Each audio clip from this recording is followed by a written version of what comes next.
Je ne veux plus crouler sous les contraintes, les quotas et les normes, mais simplement pouvoir travailler, comme l'ont fait mon père et mon grand-père avant moi. J'ai besoin de Marine. Je ne veux plus avoir peur quand je traverse certaines rues, certains quartiers, ou dans les transports en commun. J'ai besoin de Marine.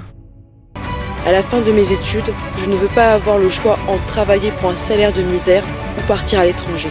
Je veux un avenir chez moi. J'ai besoin de Marine. Pour remettre la France en ordre, j'ai besoin de vous. Objectif Élysée, Marine Le Pen. Pour comprendre comment on en est arrivé là, nous allons faire un petit retour dans le passé.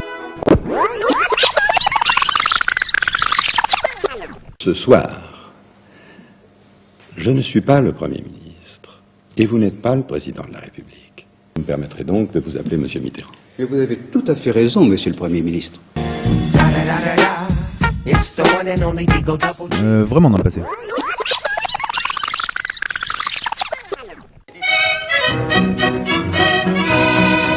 Retour en 1972, où apparut un homme voulant radicalement changer les mentalités des Français. Un homme qui, avec force et conviction, se lança dans une conquête presque impossible à atteindre. Un homme qui n'avait peur de rien. Cet homme qui changea le monde à tout jamais. Cet homme, c'est... Jean-Claude Van Damme ? Mais non, idiot, c'est Jean-Marie Le Pen. Socialement, je suis de gauche. Économiquement, je suis de droite. Nationalement, je suis de France. Mais ne serait-il pas un peu macroniste, notre Le Pen ? Je n'ai pas besoin d'un ventriloque. Ah ok, désolé. La politique, c'est l'art du bien public, c'est l'art de l'intérêt général. En 1972, M. Le Pen s'impose en politique avec son nouveau parti, le Front National pour l'Unité Française, qui est juste un regroupement d'anciens membres d'Ordre Nouveau avec d'autres partis, communistes, SS et résistants. Depuis, plusieurs logos se sont succédés et la flamme va évoluer. Le Front National, c'est la volonté de regroupement de la droite sociale, populaire et nationale. En 1986, le FN parvient à obtenir 35 places à l'Assemblée nationale grâce aux élections législatives. Bah et Marine dans tout ça ? Marion Anne-Perrine Le Pen, dite Marine Le Pen, est née le 5 août 1968 à Neuilly-sur-Seine, soit 3 mois après les nombreux événements de révolte qui ont touché la France en mai 68. Coïncidence ? Très certainement. Bref.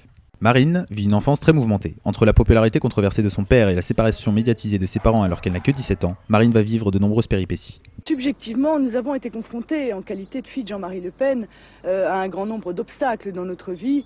Et peut-être cela nous a forgé un caractère plus combatif. En 1992, elle obtient son premier mandat politique et entre dans le parti de son père au service juridique. En 2002, Marine change de cap et participe à dédiaboliser l'image du Front National. Jean-Marie sera pour la première fois au second tour de l'élection présidentielle face à Chirac.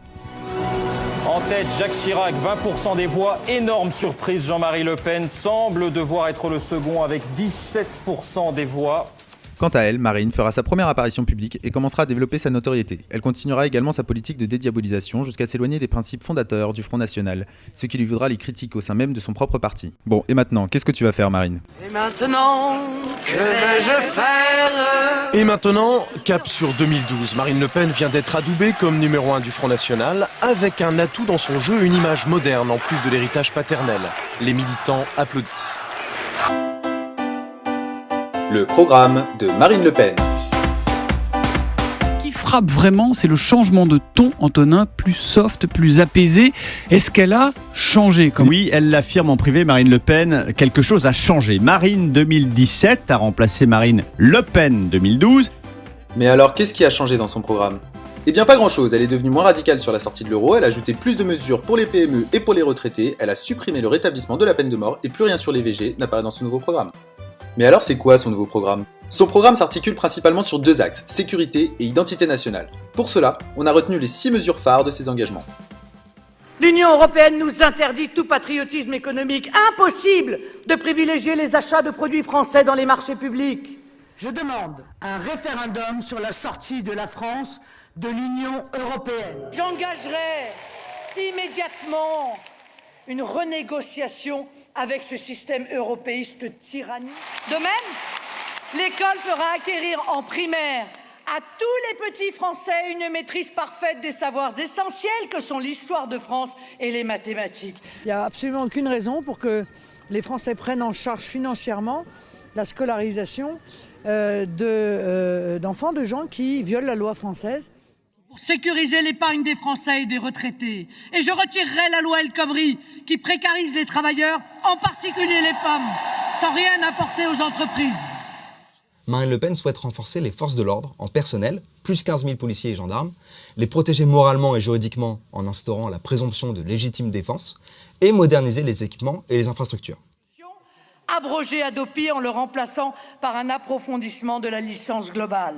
Nous souhaitons également protéger les citoyens contre les menaces de fichage numérique. La réalité, c'est que l'immigration participe de la déstabilisation massive de notre système de protection sociale. Nous appliquerons le principe selon lequel un étranger clandestin ne pourra jamais être régularisé et a fortiori jamais naturalisé.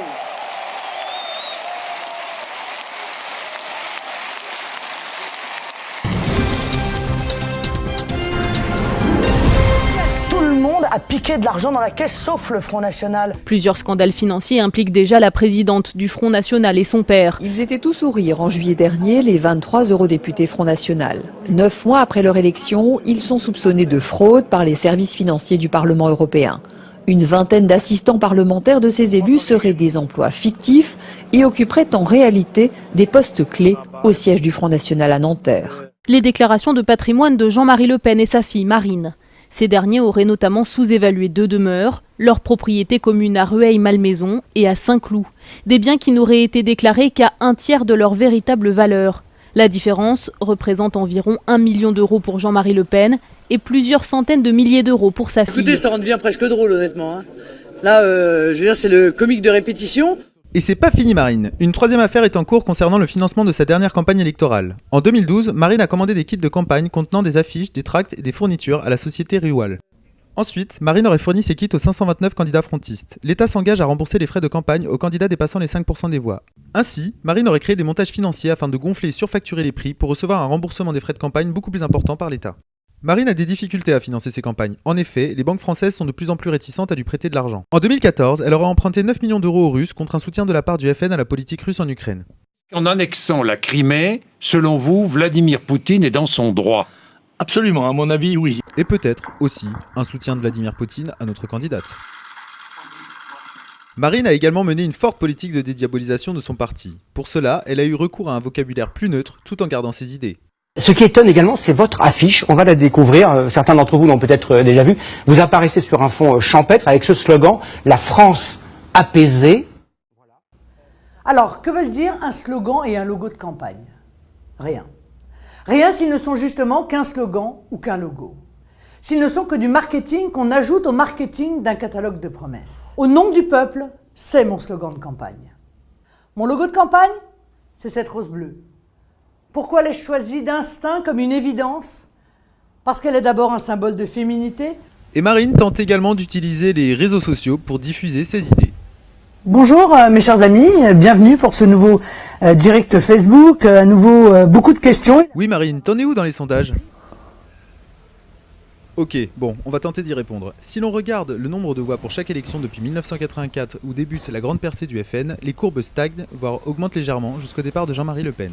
À l'arrivée de sa fille en 2002, le nombre d'électeurs chute car bon nombre de militants ne voient pas en elle la solution autoritaire prônée par son père. Cependant, elle va réussir à attirer un autre électorat de droite comme de gauche, déçu par leurs présidents respectifs. Si l'on compare le sondage BVA pour les Échos des intentions de vote des Français depuis janvier 2017 au premier tour de la présidentielle, alors Marine Le Pen apparaît largement en tête avec 26% des intentions de vote au premier tour. Alors, qu'est-ce que t'en penses Marine? Encore des mots, toujours des mots, les mêmes mots, rien que des mots. Tu m'écoutes au moins une fois. Parole, parole, parole. Écoute-moi.